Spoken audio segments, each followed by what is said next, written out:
please tell the jury why you're here today? Yes, about 6 years ago, Ms. Heard made some quite heinous and disturbing criminal acts against me. There were arguments and things of that nature, but never did I myself reach the point of striking Ms. Heard in any way, nor have I ever struck any woman in my life. I'd probably been in the industry 30 plus years, 35 years.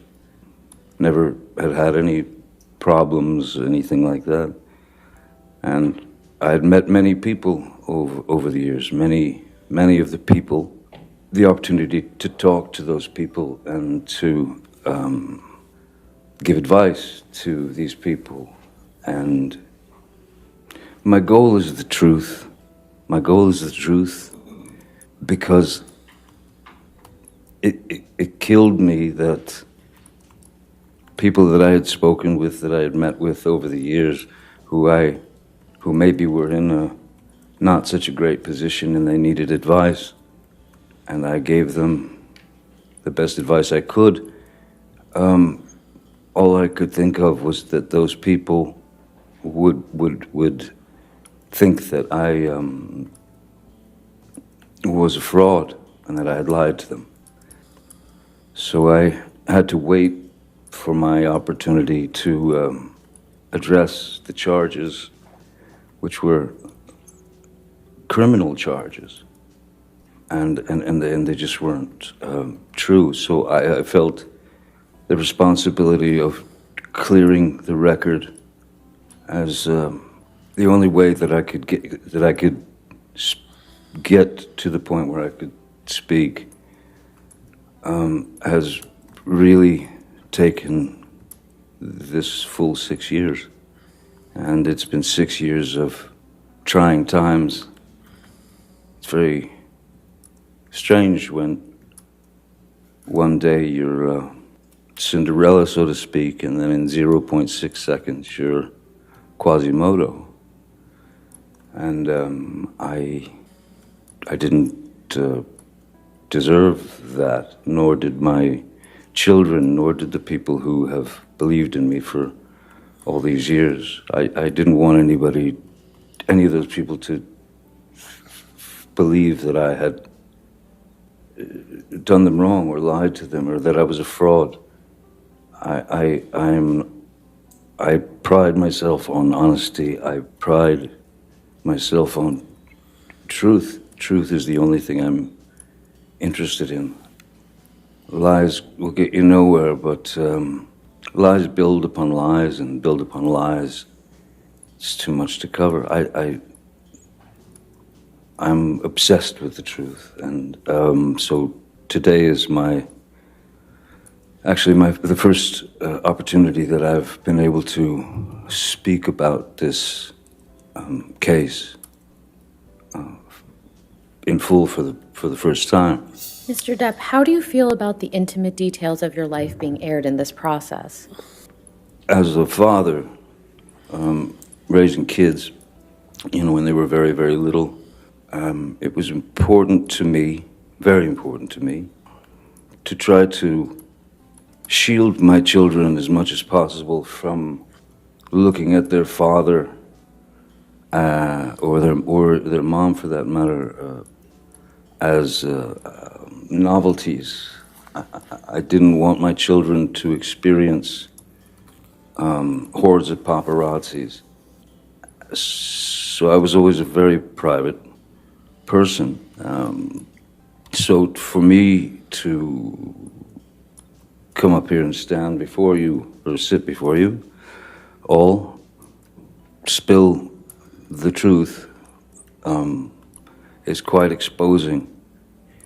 And it's unfortunate that it's not only exposing for myself, it's exposing for my family, it's exposing for Miss Heard, it's exposing for... It never had to go in this direction. And so I can't say that I'm embarrassed because I know that I'm doing the right thing. How did your experiences observing your parents as a child affect your approach to your relationship with Miss Heard? In the beginning of my relationship with Miss Heard, from what I recall and what I remember, it was as if she was too good to be true. She was attentive, she was loving, she was smart, she was kind, she was funny, she was understanding, and we had many things in common, certain blues music and, well, music, literature, things of that nature. So for that year or year and a half, it was amazing. There were a couple of things that, I don't know, stuck in my head that I noticed that I thought might be a little bit of a dilemma at some point. For example, I worked quite a lot, and when I would come home from work, come in the house or the hotel, and she would sit me down on the couch and give me a glass of wine and take my boots off, set them to the side, and I'd never experienced anything like that in my life. I just never thought I just never experienced that before. And it became a regular thing that she did, this kind of routine. And I remember one night I came home from work, and I think she was on the phone or something, or busy. She was doing something, and so I sat down on the couch and I took my boots off. Suddenly, Miss Heard approached with this look on her face and she just said, "What did you just do? What did you do?" I said, "What do you mean?" "You took your boots off." I said, "Yeah, yes, I did. You were busy, you know." No, that's my job. That's what I do. You don't do that. I do that."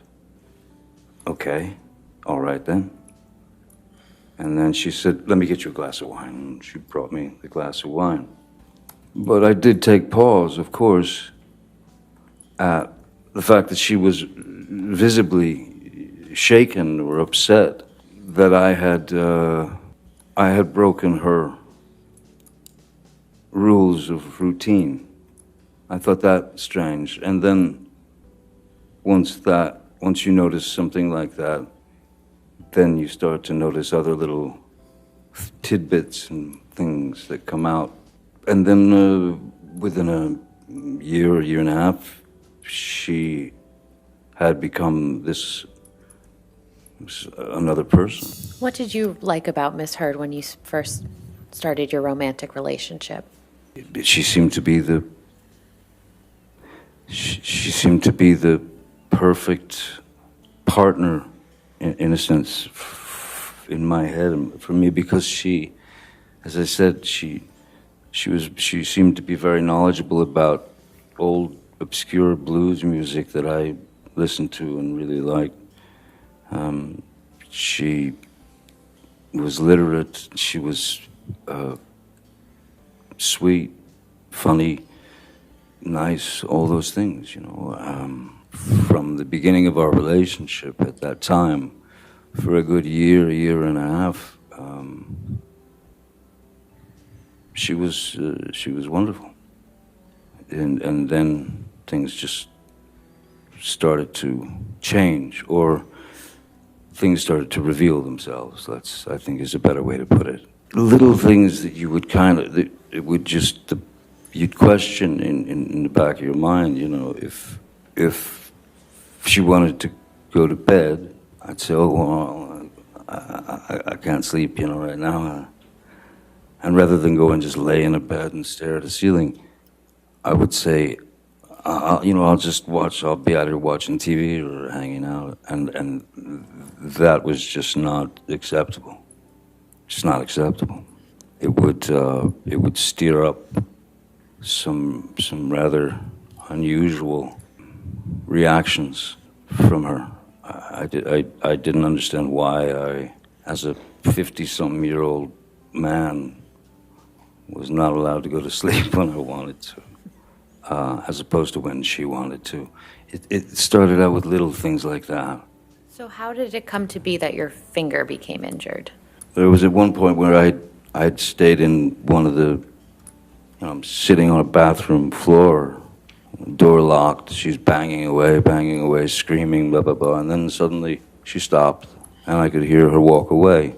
And I left the place, the room that I was hiding in, or not hiding, locked myself into, and I went downstairs in the house. Downstairs in the house, as soon as you walk in the house, you can go upstairs or downstairs. Downstairs there was a sort of a rec area, pool table and such, and there was a bar, and I was a mess. I was a wreck. I was shaking, and I just didn't understand why all this was happening. So I went behind the bar.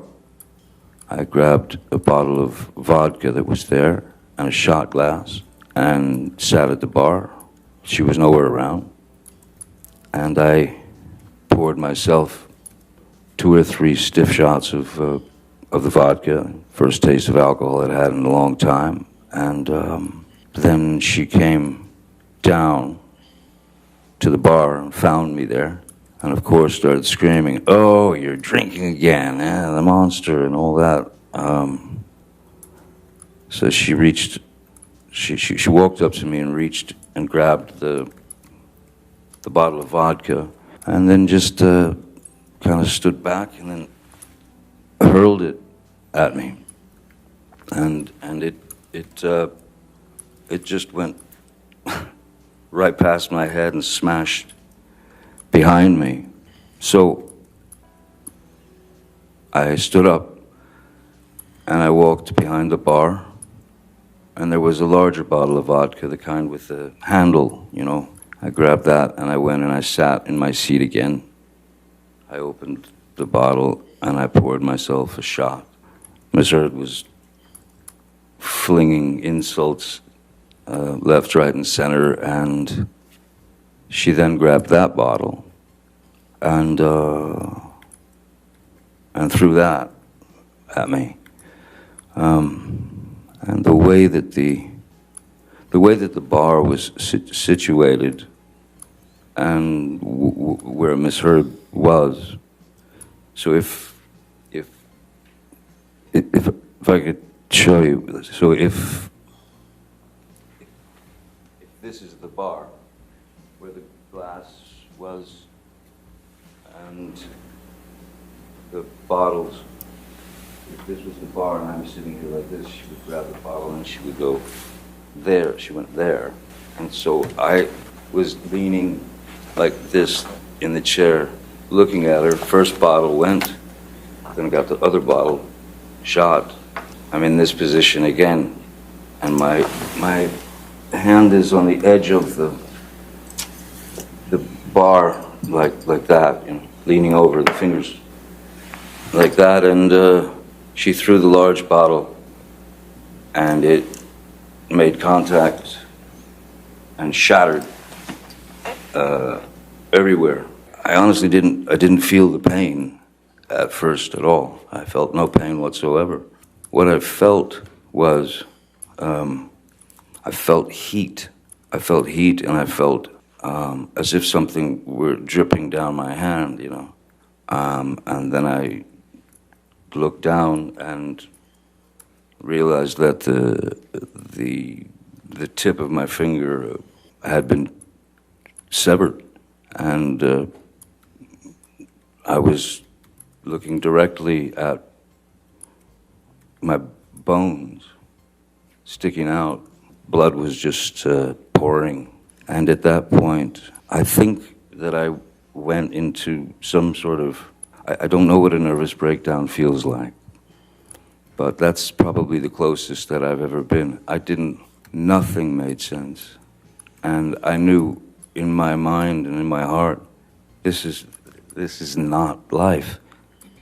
This is not life. No one should have to go through this. Which finger was cut, Mr. Depp? It's the middle, it's the funny looking one. It's the middle finger. Initial wound, all these bones up here were crushed, and it looked like Vesuvius, you know. And this part of my finger now is, so that because of not having use of the tip here, this is basically arthritis that kicks into the joint once that upper part of the finger is mangled. So is that the right middle finger? Right middle, yes. And is that your dominant hand? Yes, it is, yes. Mr. Depp, I'd like to show you a picture. Mr. Yes. Depp, what is this a picture of? That's me in the emergency room, and I see a detail that I'd forgotten, which is the Missouri had taken my cigarette from the ashtray and stomped it out in my face here. Did you mark on the screen where you see that? It's right above that green dot. Do you know who took this picture? I do not know. Can we please publish this to the jury? Do you want to enter into evidence? Yes, please. Any objection? No, Your Honor. All right. And so, Mr. Depp, now that the jury can see the photograph, can you again explain what that green dot is identifying? Just above the green dot is a wound from Ms. Heard taking my cigarette, and this is after the finger had gone away, and she stubbed it out in my face and on my cheek. For the record, this is an audio recording, and it's quite lengthy, so we intend to play certain portions of it. And I watched you lie, and then I didn't punch you, by the way. I'm sorry that I didn't hit you across the face in a proper slap, but I was hitting you. It was not punching you. Babe, you're not punched. Don't tell me what it feels like to be punched. You know, you've been in a lot of fights. You've been around a long time. I know. Yeah. No, when you have a close You fist. didn't get punched. You got hit. I'm sorry I hit you like this, but I did not punch you. I did not deck you. I was hitting you. I don't know what the motion of my actual hand was, but you're fine. I did not hurt you. I did not punch you. I was hitting you. How are you tough? What am I supposed to do? Do this? I'm not sitting here bitching about it, am I? You are. That's the difference between me and you. You're a baby. Because you start. You are such a baby. Grow the up, Because you start Johnny. physical fights. I did start a physical fight. Yeah, you did. So I had Because to out of there. yes, you did. So you did the right thing, the big thing. You know what? You are admirable. Mr. Depp, could you please explain to the jury what they just heard on those audio recordings? What was just played on the audio recordings was very much the tone and the aggression and the attitude and the need for a fight from Ms. Heard. That was, I don't know if that was some need for attention, but that was a sound that I had gotten very used to. The squabbling, the raising of the voice to essentially excommunicate anything that I had to say about the situation